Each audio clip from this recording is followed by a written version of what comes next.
The indomitable armada of cows gloriously rises to the skies. The 8-ounce steak sizzled on the grill, creating a mouth-watering aroma around the cozy suburban garden. Bill took the tongs and flipped the meat over, the juices hissing as they hit the open flames below. Bill subconsciously licked his lips, hunger rumbling through his stomach. The air was sweltering despite the summer breeze, and a bead of sweat trickled down the back of Bill's exposed neck. It was the perfect weather for the tender steak he'd bought fresh that morning. As Bill prodded the meat with the tongs, trying to gauge how well it was cooked, a shadow fell over the lawn suddenly. The sweat cooled against Bill's skin and the breeze picked up, ruffling the hem of his shorts. The kids across the street started yelling, and Bill gritted his teeth.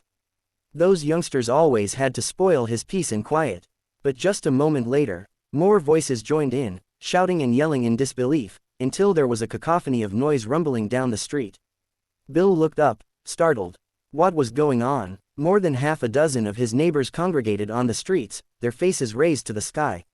When Bill lifted his eyes too, the tongs fell from his fingers, clattering against the pavement. The sky had gone dark. Thick, roiling clouds moved towards them, the likes of which Bill had never seen before. They moved like something alive, almost as though they were getting closer to the earth, descending upon them as the clouds drew closer, Bill realized they weren't clouds at all. The smell of burning tickled Bill's nose as the steak burned on the grill, but he could hardly take his eyes off the sky. Cows. They were cows. Hundreds, possibly thousands, of them flying over the neighborhood. Their bodies were packed densely together, completely blocking out the sun and casting a shadow that stretched on for miles.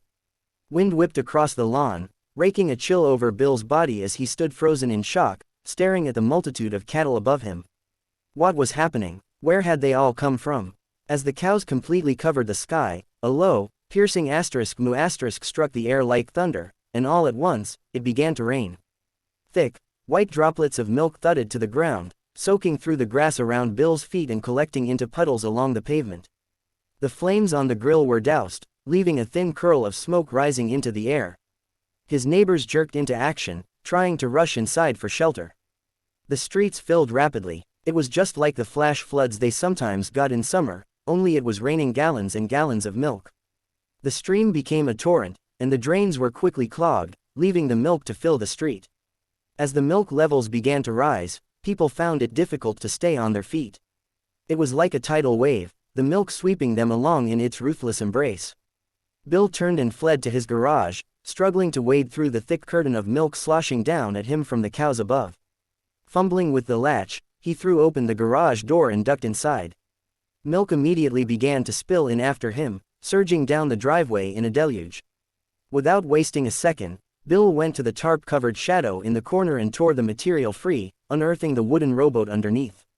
He hadn't taken the boat out in a few years, but he was glad now more than ever that he had kept it in good, working condition. He would need it to survive this unnatural flood. Pushing it out onto the tide of milk, Bill raised the paddles and began to row. The bottom of the paddle scraped against the garage floor, and then he was taken by the wave, ferried along the driveway and out onto the street. The milk level had risen as high as his garden fence now, and it was still coming down, fast and unrelenting. The cows flew on, more of them spilling out of the sky as though they were never ending. People screamed and yelled as they were dragged by the currents and pulled beneath the surface. Bill saw hands reach for him, crying for help. But he ignored them all, rowing as hard as he could. He couldn't save them now. He had to get himself out of here. A pair of hands grabbed at the boat, and one of Bill's neighbors tried to grapple himself onto the boat with him. Raising a paddle, Bill hit him over the head, watching the man slide back down into the milk. The boat was only big enough for one person, and he couldn't risk it sinking if another passenger weighed it down. He rowed as quickly as he could down the street, going past all the neighbors he had known for years. Faces peered at him out of the upper windows, crying for help as the milk rose, trapping them inside.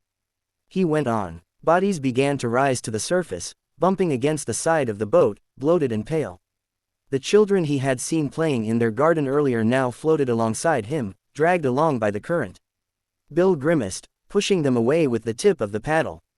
There was nothing he could have done, he told himself. The cows had come so suddenly, without warning. There had been no time to do anything but grab the boat and get as far away as possible.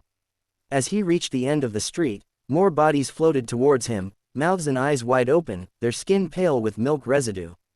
Using the paddle to navigate himself around the corner, Bill saw safety ahead. But he never got that far. The moment the flying cows realized one of the humans was getting away, they targeted him. Pieces of rock-hard cow manure tumbled out of the sky, pummeling Bill with ferocious abandon. As it piled up around him, the boat grew too heavy and began to sink, filling rapidly with milk. Then the boat went under completely, dragging Bill with it. The street below grew still. Nobody was left alive to move. As the cows flew onwards to the next neighborhood, Bill's body buoyed to the surface, his mouth open, milk spilling out of his eyes and nostrils, dribbling down his chin. He, like the rest of his neighbors, was dead. A few days after the cows had first appeared, the milk flood finally began to recede. The bodies of the cows' victims were swept along by the retreating tides into old, rotting fields, where their bodies fed the earth. Elsewhere, new grass, as green as the finest jade, began to sprout. Fed by the rich nutrients in the cow's milk, it grew strong and healthy, breaking through the pavement to start new life. It cracked the flagstones, wormed up through floorboards, created new fields across the crumbling remnants of human civilization, until the whole planet was covered in fresh green grass. With the threat of the humans gone, the cows could live in peace. The earth was covered in food and greenery, the air was cleaner, and the cows descended upon their new home, ready to begin a new era. Subscribe and please like. Thanks for tuning in and listening.